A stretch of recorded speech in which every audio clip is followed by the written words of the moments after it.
Coming up on the live and interactive ACSA Legislative Lunch Break, Michael and I will get you all of your latest news and information from the state capitol and CDE with an in-depth analysis on how it impacts you. Plus, our good friend Reg Lichty, he is here from Foresight Law, our federal advocacy arm. He's going to talk about the government shutdown and some specifics when it comes to special education and the Department of Education, something you don't want to miss.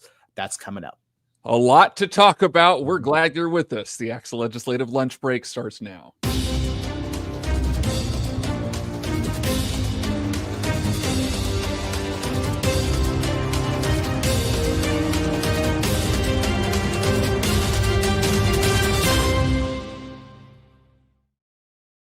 And it's a couple of minutes after 1 o'clock. We welcome you on a Wednesday to the live and interactive ACSA Legislative Lunch Break. I'm Naj and Edgar, ACSA's Senior Director of Marketing and Communications, along with ACSA's new media manager, Michael Kelly. We're so honored to have you with us today. Go ahead and jump into the chat and say hello and let us know where you're watching from. Michael in Edgar's seat today because Edgar's son has an arm injury. And so Edgar still hasn't left the hospital/doctor's office since he texted me at 8:15 this morning. So it must be a little bit more than just a scratch on that arm. We thought about having Edgar go live from the hospital room. Didn't know how feasible that was. At the same point, coming off of our ACSA Leadership Assembly last week, Edgar threw 8 strong innings, and we felt like bringing in a relief pitcher for an extra inning. Yeah, absolutely. Folks, we got a packed show for you today. Reg Lichty from Foresight Law and Policy, our federal advocacy arm, he is going to be on the show to talk government shutdown, but also really key to this discussion is special education. We know how important that subject matter is to our viewers and to California public education leaders. We're going to hit on that coming up. Do want to update you on some breaking news, and it actually kind of plays into part of this discussion today. This came down within the hour, and it does impact, again, what we're discussing today. A federal judge in San Francisco has ordered the Trump administration to stop firing federal workers during the government shutdown. The U.S. District Judge issued the emergency order after federal agencies started issuing layoff notices on Friday aimed at reducing the size of the federal government. The layoff notices, according to the Associated Press, are part of an effort by the Trump administration to exert pressure on Democratic lawmakers as the government shutdown continues. Several labor unions asked for the temporary restraining order. The Trump administration has been paying some federal workers in the military and immigration enforcement while slashing jobs in health and education, including in special education at the Department of Education and after-school programs. So we'll talk with Reg about that coming up in just a moment. Want to give you some information on the final results at the state capitol with respect to Governor Newsom and the bills that he signed and bills that he vetoed that are education specific. The governor signed 12 assembly bills or Senate bills. They include some bills that we've talked about: Assembly Bill 49 on immigration enforcement, 98 on immigration notification, as well as Assembly Bill 727, which requires student ID cards to include the phone number for the Trevor Project, Assembly Bill 1123 that modifies California Commission on Teacher Credentialing, and Assembly Bill 715, which aims to reduce anti-Semitism in schools. Couple of ones of note that he vetoed: Senate Bill 414, the charter school accountability legislation, Assembly Bill 1348 on average daily attendance, and one we've talked about here a lot, Michael, that is Assembly Bill 2024. That is the 60-day substitute bill. That one did not pass. And also, just want to add this in, Michael, because I actually really liked this story. List of the top schools in California, according to the website Niche, which is an online site that provides profiles on American schools and colleges. The site claims that it has more than 140 reviews and ratings. And we got a list of the top schools with respect to elementary schools, middle schools, and high schools. Top elementary school in California, Montecito Union in Santa Barbara. A shout out to Superintendent Anthony Ronnie and Principal Nick Bruschi and his team.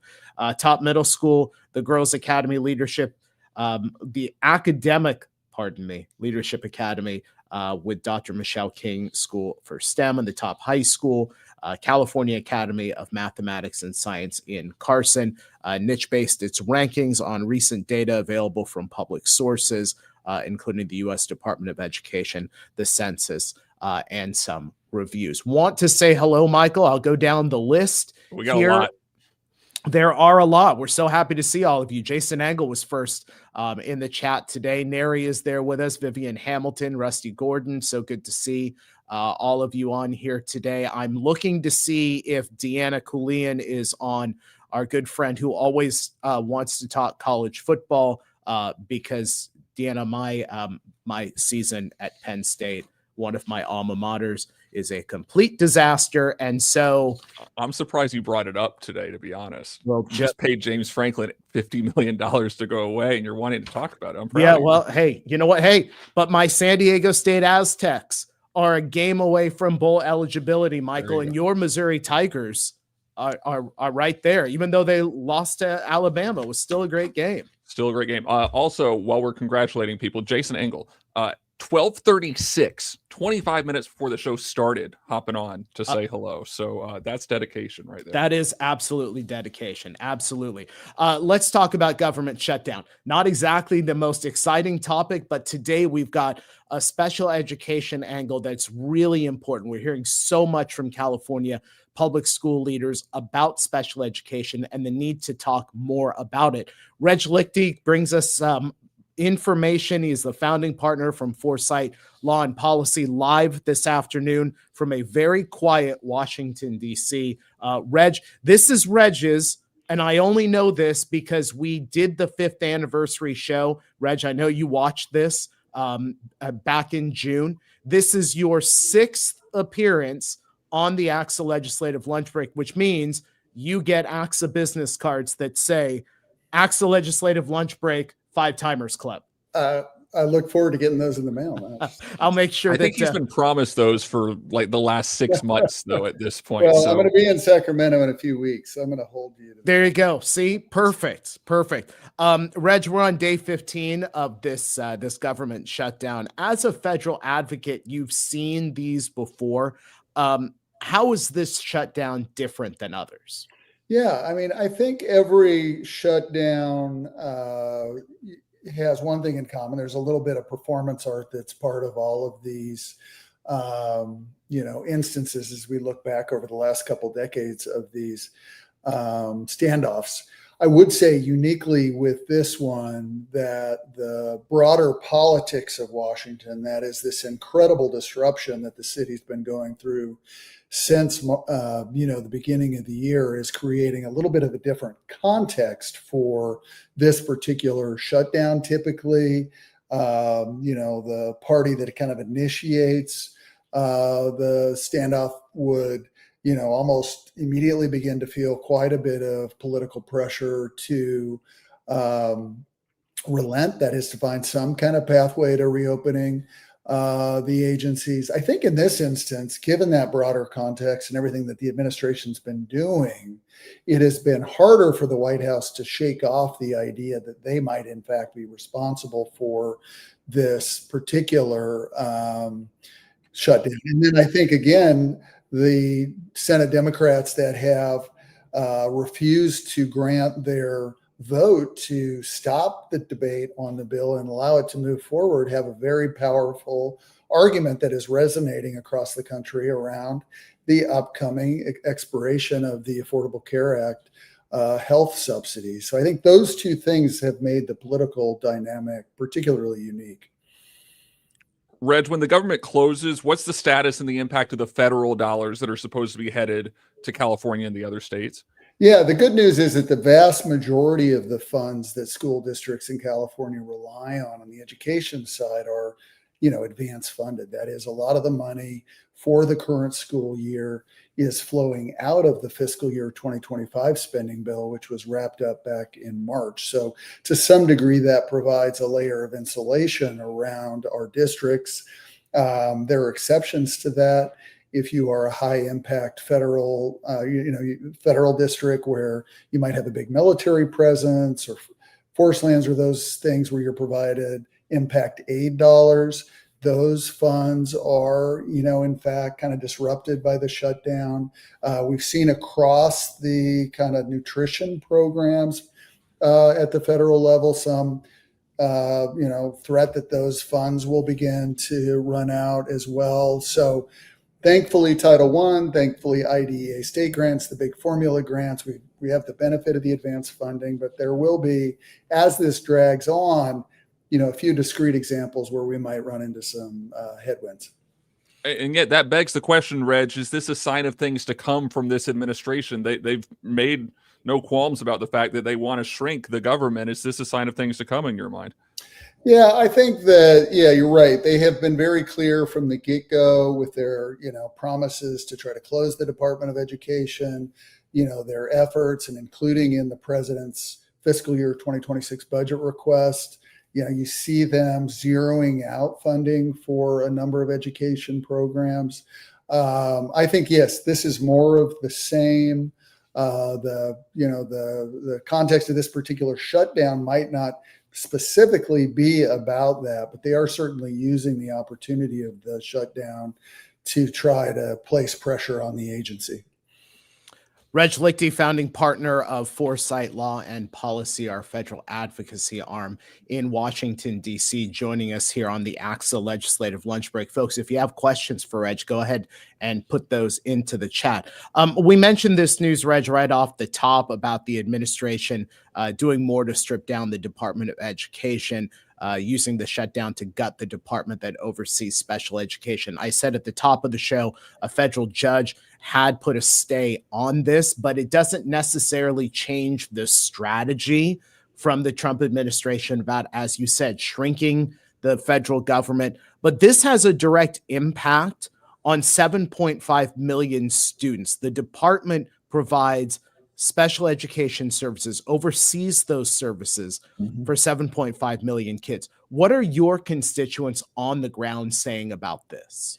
Yeah, it's really unprecedented. And there is a lot of anxiety in the communities that we work with about this decision. You probably read that over 4,000 federal employees, including a very significant number of U.S. Department of Education employees, were RIF'd. That includes almost all of the Office for Special Education and Rehabilitative Services, includes almost all of the staff in the Office for Elementary and Secondary Education.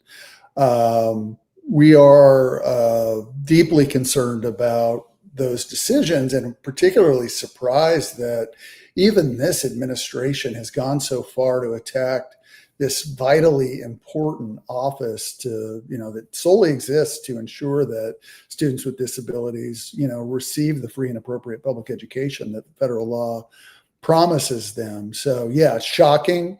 We have, of course, heard the administration talk about trying to move this function to the Department of Health and Human Services. They know they don't have the lawful authority to do that. And to take away this sort of pipeline of support for families of students with disabilities, it's just incredibly shocking. Reg, you spoke to the legality of this. I mean, that's at the crux of this whole thing is how do they get away with this? According to multiple reports, you look at what is required of federal law, saying requiring an Office of Special Education Programs within the U.S. Department of Education to manage and oversee special education funding and programs. Reg, play this out to the end. How does this all break down? Yeah, so the law is very clear that there must be an Office of Special Education at the federal level. It's also very clear that that office is to exist at the U.S. Department of Education. You have those two sort of black letter law pronouncements, but obviously implementation of IDEA requires oversight by a federal agency. And so the legal cases that have sprung up, including those that were filed earlier this year, are really focused on whether or not the agency even has the capacity to carry out the tasks that the Congress has lawfully assigned for them to carry out.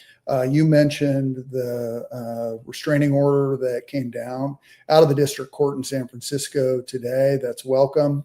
That follows on a case that's still pending in the federal courts in Massachusetts, New York versus McMahon.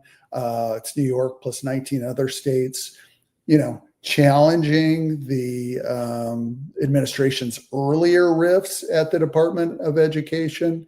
You might remember that the temporary restraining order that court had originally put in place was taken down by the Supreme Court. That is, they said, we don't think there'll be irreparable damage, so we're going to take down the TRO while the litigation continues.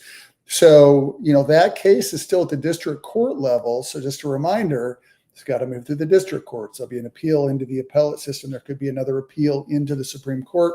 So as with a lot of what we're seeing across this administration, the legal challenges are there, but they're going to take a significant amount of time before they run their course. So in the meantime, we have to, as school districts, state agencies, others in the education sector, manage and do the best we can.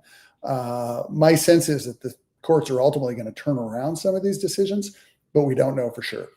Yeah, actually, that's what I was going to ask about, what our viewers would need to know about this, be prepared for, because as I said at the top, we're on day 15 of this government shutdown, but at some point this government shutdown is going to end, because this has such a ripple effect, gutting the Department of Education special education unit, because this impacts kids. Is this one of those ones that kind of falls off very quickly if this, when things come back in order, that, oh yeah, we're not going to go through this whole process? It's possible, and we've seen this in some other agencies, that, the department could say, we're going to hire some of these people back immediately. We were using them almost like a political pawn. I mean, the president said that, the OMB director has said that. So it wouldn't be a complete surprise if, and in particular with the OSER's team, they brought some of those staff back because of the sensitive nature and the importance of the work they're doing. But we don't know that they will do that. And if they don't, right, I think that shows that, we might, for a longer period of time, be working with a situation where, parents don't necessarily have an outlet at the federal level to get the advice they need about what is a very complex law. So that might cause, right, districts to be, even asking questions too, and seeking direction from a federal government that just doesn't have the capacity or the staffing to do it. Mm. Reg, we were having conversations with you last year prior to the 2024 election about how all of this could shake out. We're now 9 months into this Trump administration. From your perspective, as somebody in DC and as the person who we rely on so much, how do you view what this administration has done around public education? Yeah, I mean, I think we anticipated right after the election that this would be, an administration of kind of an historic nature, a real anomaly relative to other presidencies. And I think every day of this administration has borne that out. This has not been, classic kind of conservative take on education policy. That is smaller government, greater state leadership. They've rhetorically spoken to some of those values, but really what we see is a very aggressively poised federal government trying to, in a way that we haven't seen with past Republican administrations, really direct right down to curriculum in some instances, what schools are doing. And then, of course, all the issues we've just talked about, this sort of effort to dramatically shrink the size of the agency, to shift certain responsibilities to other parts of the government. And most of it kind of without regard to a lot of care about whether or not there would be legal challenges. So, yeah, I think the best kind of word you can apply to the administration is unprecedented. I think we'll continue to see more of that. I think the good news is there has been at least some relative stability around our major formula programs, and I hope that the Congress continues to stand up and protect those accounts. But this is, a very uncertain time. I think you don't need to be in Washington to feel that. Reg, let me ask you this: as the shutdown continues, what do our members need to be aware of? What do they need to be prepared for? Whether the shutdown ends tomorrow or a week from now or a month from now, what is it that they need to know or be prepared for that maybe they're not expecting right now? Yeah, I think the big, I think if I could give you kind of one general piece of advice, it's like really keep your eye on the ball. There is a lot of, a lot of efforts to create media, to, issue controversial statements, to stir the pot. I think really as a community, we need to kind of keep our focus on ensuring that the Congress, and for you, ensuring that the California congressional delegation really understands what the major formula programs like Title I and IDEA do and provide for California students. Because ultimately the best counterbalance that we can hope for against this administration is to really push the Congress to be a lot more, to stand up more frequently, to raise their hand more frequently about these programs. So in terms of what you should expect, I think as we go into the fall, that funding conversation will be front and center on Capitol Hill. And then, of course, yes, there will be, as this kind of administration continues, surprises like we saw on Friday. Don't let it throw you off your game. Continue to be in touch with your members of Congress. Work together. Show, some solidarity around these programs.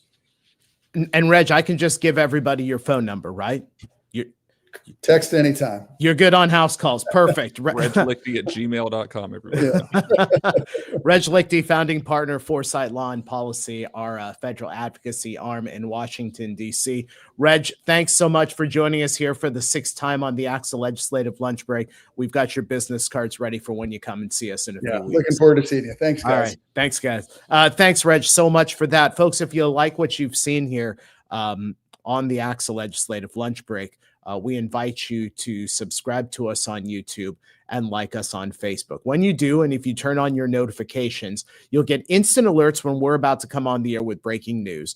And then, of course, an alert when we're going to come on with our regular Wednesday show. Also, if you have great stories happening in your school community, we want to tell those stories too. Send your photos, your talking points, your news releases to Michelle Carl, mcarl@axa.org. Also want to remind you, we are just a few weeks away, Michael, from ACSA's Leadership Summit. That's November 6th through 8th in San Francisco. It's going to be a great event. Take a look.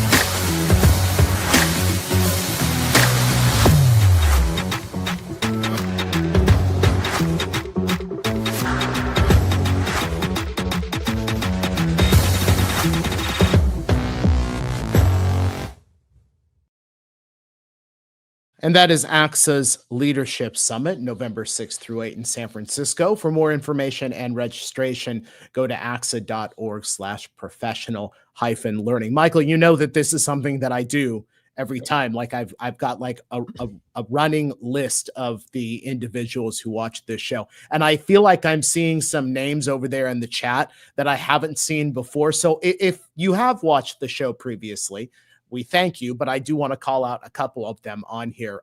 Rachel Valenzuela, Amy Rankin, Ed Pelfrey, and Ignacio Muñiz. Yolanda Conaway too. Yeah. Yeah. I mean, we're so honored to have you with us today. on the show. And of course, if you've watched before, thank you so much for coming back.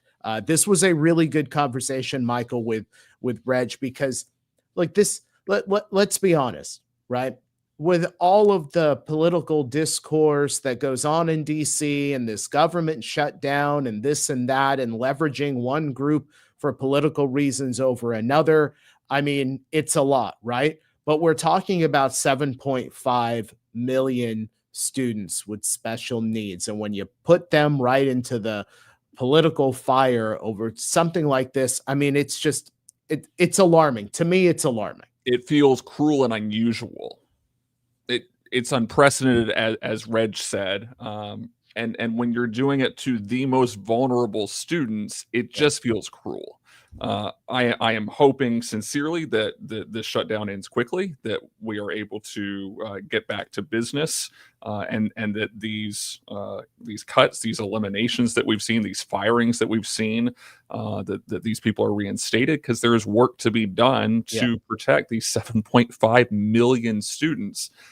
It's unfortunate, but again, it's an issue that we will continue to watch in the days and the weeks ahead. Yeah, absolutely. We'll continue to talk about special education, of course, all of the impacts on public education with respect to the federal government. Folks, thanks so much for joining us here on the live and interactive ACSA Legislative Lunch Break. Remember, we are live and interactive Wednesdays here, 1 p.m. on ACSA Facebook, ACSA YouTube, and ACSA LinkedIn. Have a great rest of the day and rest of the week, and we'll see you next time.